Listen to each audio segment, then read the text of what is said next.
Hello everyone, welcome back to S biology. तो पिछले video में अपन ने डिस्कस की थी मेंडेलियन डिजीज़ के बारे में और उसकी ट्रिक्स के बारे में, कौन सी रिसेसिव थी, कौन सी सेक्स लिंक थी या कौन सी ऑटोसोमल। तो अगर वो वीडियो आपने नहीं देखी है तो डिस्क्रिप्शन में मैं लिंक डाल दूंगा, वहाँ जाके आप चेक कर सकते हो।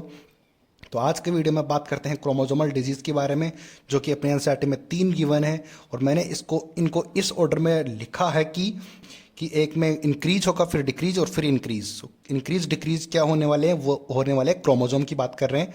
तो अपने एनसीईआरटी में 3 टाइप के गिवन है। सबसे पहले है डाउन सिंड्रोम, फिर है टर्नर सिंड्रोम, उसके बाद है क्लाइनफेल्टर सिंड्रोम।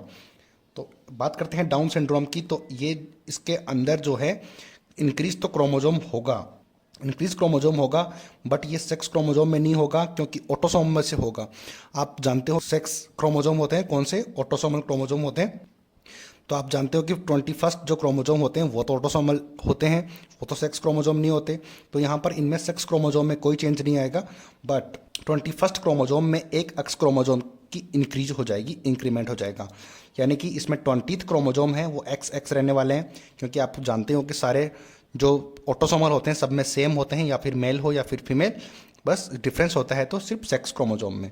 ठीक है, तो 21st क्रोमोजोम में चलेंगे तो ये एक्स और एक्स तो प्रेजेंट है ही, बट इनके अलावा एक एक्स क्रोमोजोम और प्रेजेंट हो गया, इसी वजह से यहाँ पर इंक्रीज हो गया क्रोमोजोम, क्योंकि टोटल क्रोमोजोम हो गए 47। क्योंकि अपन जानते हैं कि ह्यूमन में 46 क्रोमोजोम होते हैं, लेकिन यहाँ पे एक एक्स इंक्रीज हो गया तो टोटल 47 क्रोमोजोम हो गए। तो याद रखने वाली बात यही है कि डाउन सिंड्रोम के अंदर नाम जरूर डाउन है। डाउन का मतलब ये नहीं कि कम होने वाला है, डाउन का मतलब ये है कि यहाँ पे सेक्स क्रोमोजोम में इंक्रीमेंट नहीं होता है, ये उससे डाउन वाले क्रोमोजोम में इंक्रीमेंट होता है एक्स क्रोमोजोम का। 21st डाउन वाला ही तो है, नीचे वाला ही तो है क्रोमोजोम, 46 तो नहीं है, 21st है। आगे बात समझ में, इस तरीके से इसको याद रखेंगे डाउन सिंड्रोम को। आई होप कि आपको समझ आया होगा। अगली बात करते हैं टर्नर सिंड्रोम। टर्नर सिंड्रोम में क्या होता है, 1 क्रोमोजोम डिक्रीज होता है। अब टर्नर सिंड्रोम को याद रख लेना, टी से याद रख लेना टर्नर सिंड्रोम। और टर्नर सिंड्रोम में एक क्रोमोजोम का डिक्रीज होता है। इसमें क्रोमोजोम जो प्रेजेंट होते हैं ऑटोसोम प्लस एक्स एक्स होना चाहिए, बट यहाँ पे 0 लगाया हुआ है क्योंकि वही एक डिक्रीज हो गया है, वो कम हो गया है। तो क्रोमोजोम 46 होने चाहिए थे, बट 45 ही रहेंगे क्योंकि एक क्रोमोजोम गायब हो चुका है ये वाला, इसलिए यहाँ पर क्रोमोजोम रहेंगे 45। आगे इतनी बात समझ में। और ये एक चीज़ और इम्पोर्टेंट है, ये बात बहुत इंपॉर्टेंट है कि ये प्रेजेंट ओनली इन फीमेल्स। अब ये जो टर्नर सिंड्रोम होता है ये ओनली फीमेल्स में प्रेजेंट होती है। अब याद कैसे रखेंगे इसको, तो अपने पास तो सारे फंडे हैं। तो याद करने का तरीका है कि जो होते हैं फीमेल का सेक्स ऑर्गन होता है, अपने में डायग्राम दिया हुआ है, वो देखा भी होगा आपने, और आपको स्क्रीन पर दिख भी रहा होगा कि इस तरीके से टी शेप में होता है। मैंने यहाँ पे बनाया हुआ भी है, ये टी शेप में प्रेजेंट होती है। तो इस तरीके से इसको याद रख लेंगे कि टर्नर सिंड्रोम जो होती है वो फीमेल्स में होता है। आगे बात समझ में, डायग्राम दिख रहा था ऊपर आपको, उससे आपको अच्छे तरीके से समझ में आ गया कि टर्नर सिंड्रोम को कैसे याद रखेंगे, फीमेल में होता है। आई थिंक आपको समझ में आ गई है। अगली बात करते हैं क्लाइनफेल्टर सिंड्रोम की।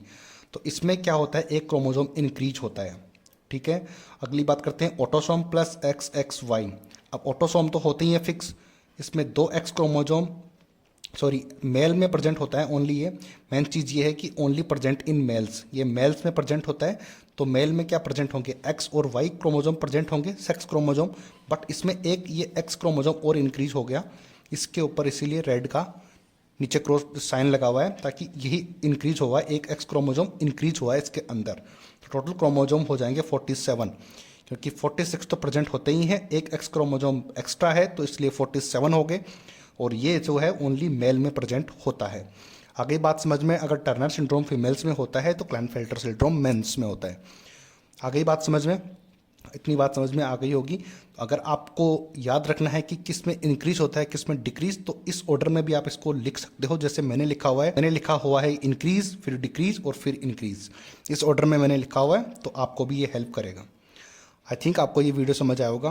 अगर वीडियो समझ आया है तो लाइक सब्सक्राइब शेयर जरूर करना। मिलते हैं अगले वीडियो में। Thank you so much.